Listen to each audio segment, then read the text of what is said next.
ஸ்ட்ரெயிட்டா நம்ம வீடியோக்குள்ள போலாம். லாஸ்ட் நைட் நடந்த டெல்லி விசஸ் ஆர்சிபி மேட்சோட ரிவ்யூ தான் பார்க்க வந்திருக்கீங்க. நரேஷ் சார் வணக்கம்டா. வணக்கம் வணக்கம்.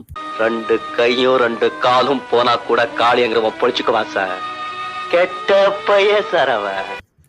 எப்பவுமே ஐபிஎல்ல ஹை ஸ்கோர் கேம் தான் போகும். இப்போ ரீசெண்டா லாஸ்ட் வீக்லாம் அப்படிதான் போச்சு.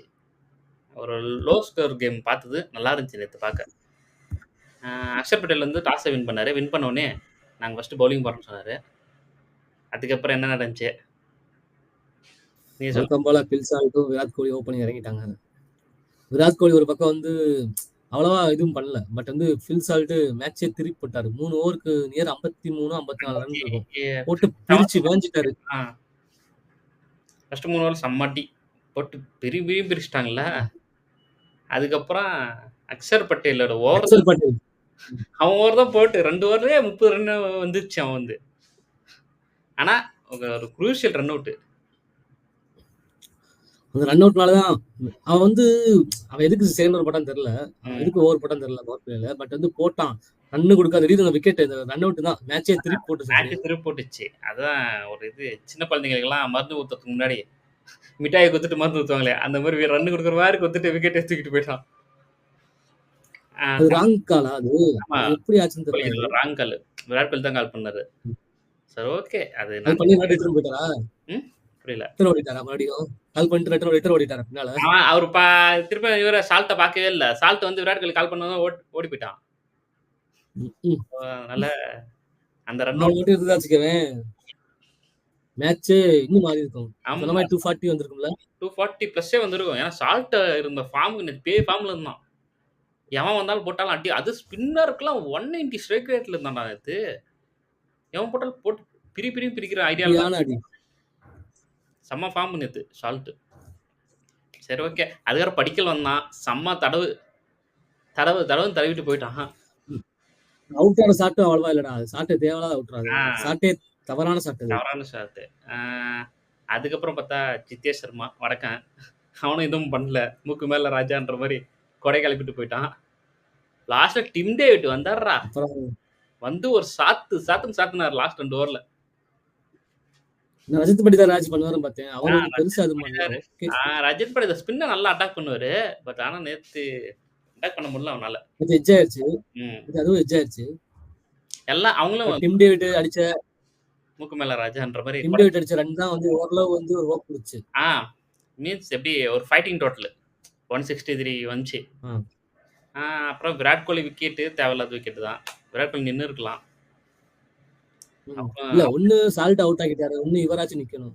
மேபி ஒரு மேட்ச்ல பாத்திருக்கியா யாரையும் அவுட் ஆக்குவாரு. ரோஹித் சர்மா அன்னைக்கு இந்தியா மேட்ச்ல அப்ப கூட வந்து ஜெய்ஸ்வால் அவுட் ஆக்குவாரு.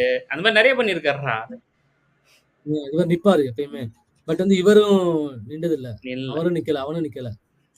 அட்லீஸ்ட் விராட் கோலியாவது நின்று இருந்தா ஸ்கோர் ஒரு நல்ல ஸ்கோராவே போயிருக்கும். பட் இருந்தாலும் டிம் டேவிட் வந்து லாஸ்ட்ல எப்படிதான் அந்த ஃபார்ம்ல வந்தான்னு தெரியல. போட்டு பிரிச்சிட்டான்.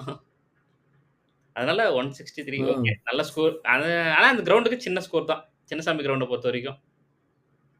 சரி 163 என்னன்னா ஃபாஃப் ஃப்ரேசர் மக்கத்து செம்ம அதிரடி பேட்ஸ்மேனு ஃப்ரேசர் வச்சு பொழந்துருவான்னு பார்த்தா அவனும் கொடை கிளப்புறான்டா.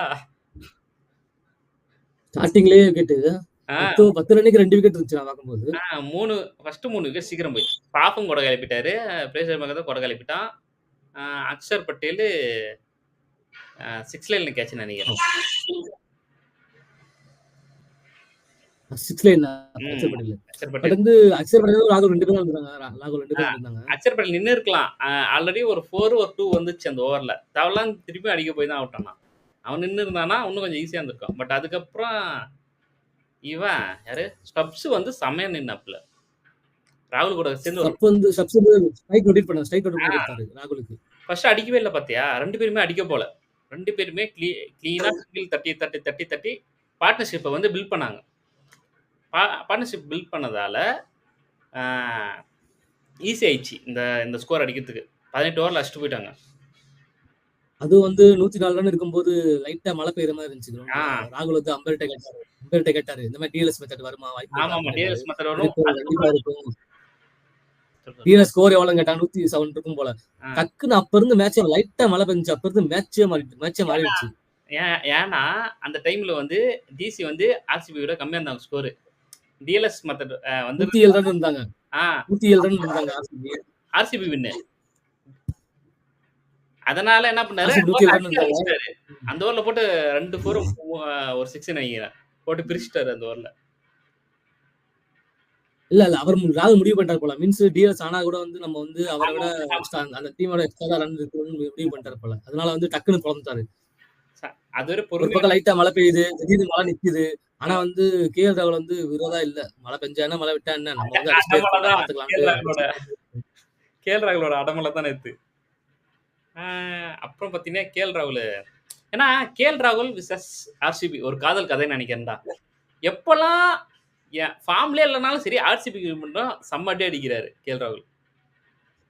ஆமா, ஆர்சிபி தோக்குறதுக்கு கேஎல் ராகுலே போதும் போல. அவர் தான் எல்லாமே பண்ணாரு. அவர் மட்டும் அவர் விக்கெட் வந்து ஒரு கேட்ச் விட்டாங்கடா அவருக்கு ஆமா, ஆமா. ஸ்டார்டிங்லயே. அந்த கேட்ச் மட்டும் பிடிச்சிருந்தா இன்னொரு மேட்ச் வந்து ஆர்சிபி கையில இருந்திருக்கும். ஷூரா கேஎல் ராகுல் நேத்து போயிருந்தா மேட்ச் ஆர்சிபி தான் நேத்து வின்னு. அப்படியே ஒரு சொல்லிருப்பேன். கேட்ச் பாத்தியா? கேஎல் ராகுல் கேட்ச் பாத்தியா? ஒரு கேட்ச் விட்டாங்க பாத்தியா? பிடிச்சிருக்கலாம், விட்டாங்க. பட் ரஜத் படி தான் விட்டு நினைக்கிறேன். டஃப் தான், அது கொஞ்சம் ஈஸி கேட்ச் இல்ல, டஃப் தான் அது. ஏன்னா ரஜத் படி வந்து நல்ல ஃபீல்டரு. அவனாலே பிடிக்க முடியலன்னா வாய்ப்பு இல்லை அது. அதே மாதிரி நீ டெல்லியில பாத்தீங்கன்னா நேற்று ஃபாஃபோட ஃபீல்டிங்கு, ஃபாஃபும் ஒரு கேட்ச் விட்டாரு. பட் ஆனால் அதுவும் டஃப் தான்.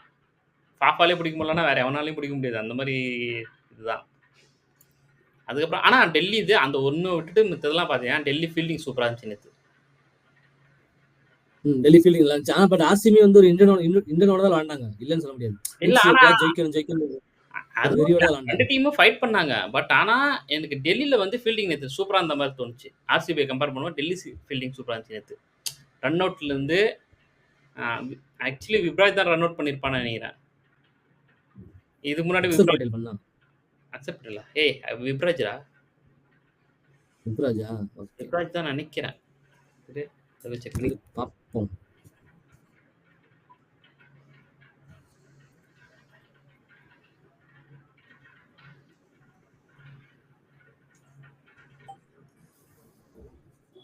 விப்ராஜ் அதான் சொன்னேன். அந்த பையன் இதுக்கு முன்னாடி வேற ஏதோ மேட்ச்ல அதே மாதிரி ரன் அவுட் பண்ணி தான் அந்த மேட்ச் டர்ன் ஆச்சு. இப்பயும் அதே மாதிரி பண்ணியிருக்கான். பிளஸ் பவுலிங்ல நேற்று சூப்பரா போட்டான்டா விப்ராஜ். 2 விக்கெட்டா? ஆமா 2 விக்கெட். குல்தீப் யாதவ் நல்லா போட்டாராங்க. 2 விக்கெட் எடுத்தாரு குல்தீப் யாதவ்.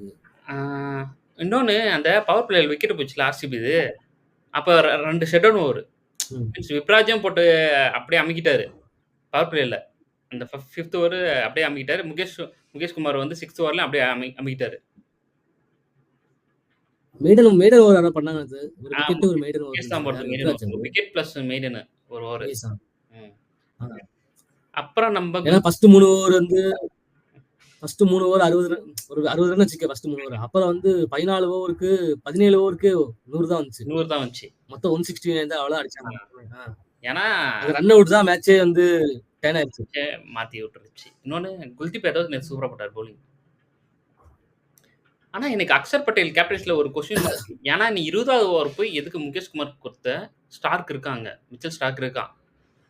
மிச்சல் ஸ்டார்க் கொடுக்காம முகேஷ் குமார் கொடுத்தோடனே அந்த ஓவர்ல 17-18 ரன் போச்சு நினைக்கிறேன் லாஸ்ட் ஓவர்ல. முகேஷ் குமார் நிறைய போட்டார். 3 வைடு கிட்ட போட்டு 4-6 கொடுத்து ரன் அதிகமா போச்சு அதுல.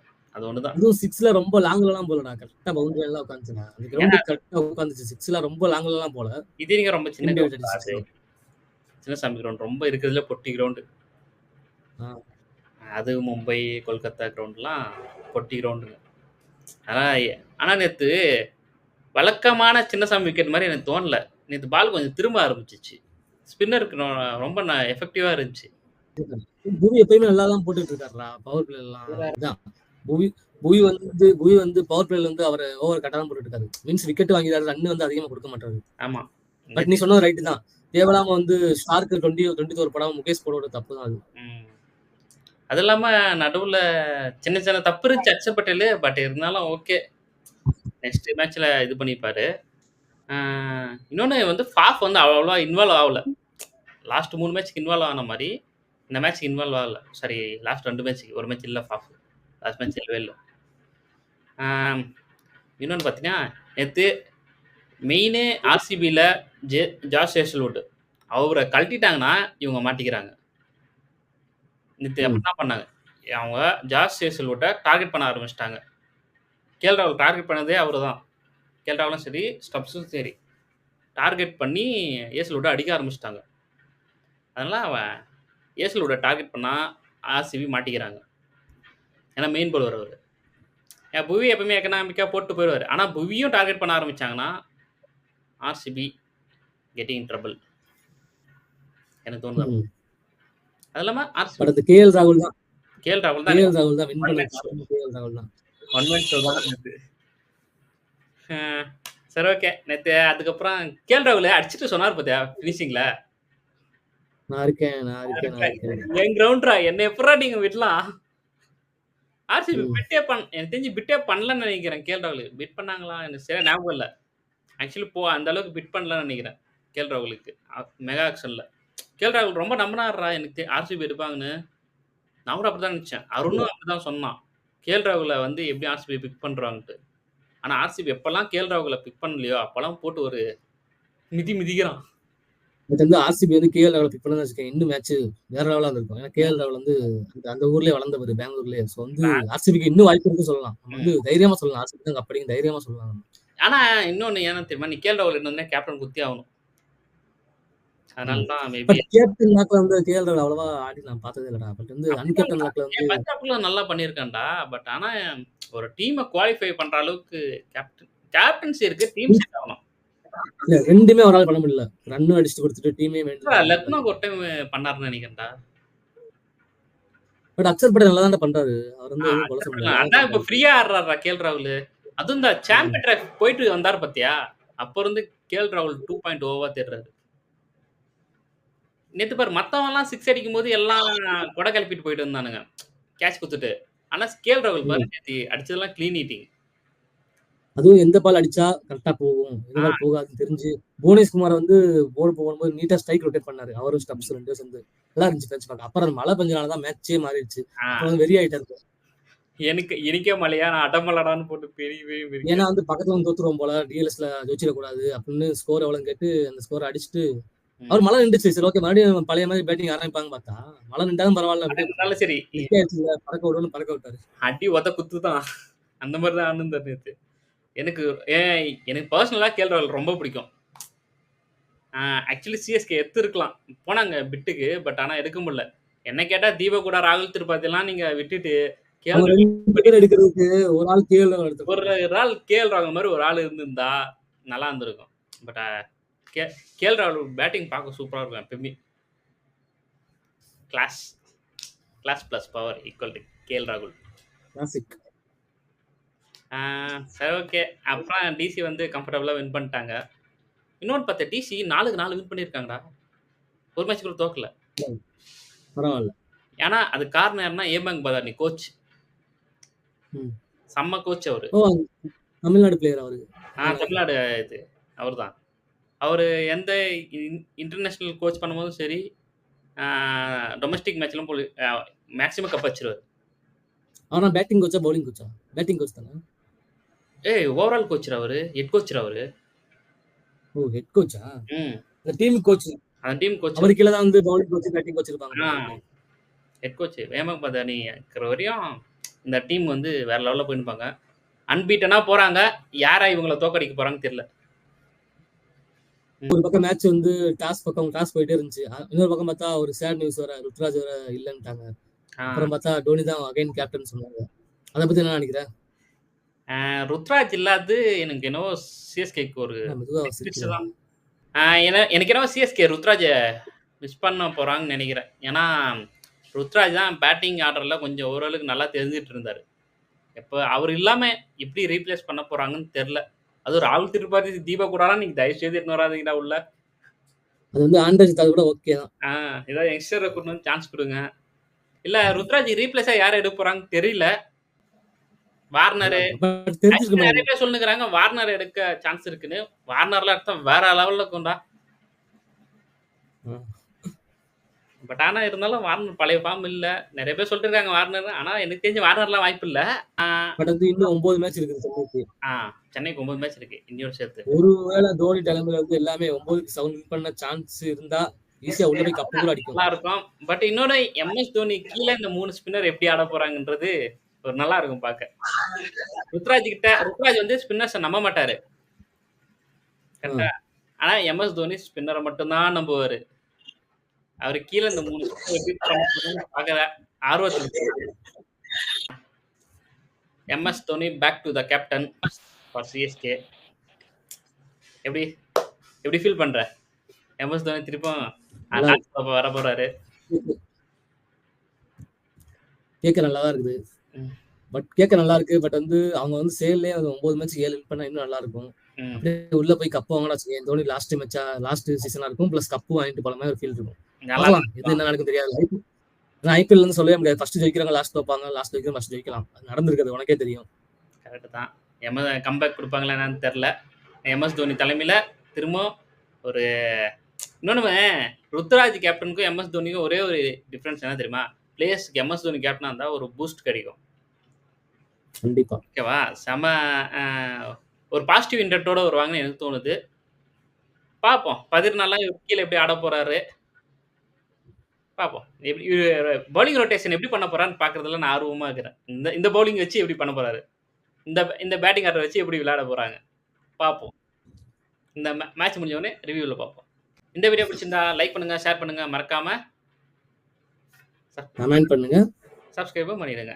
Until bye from me and Naresh.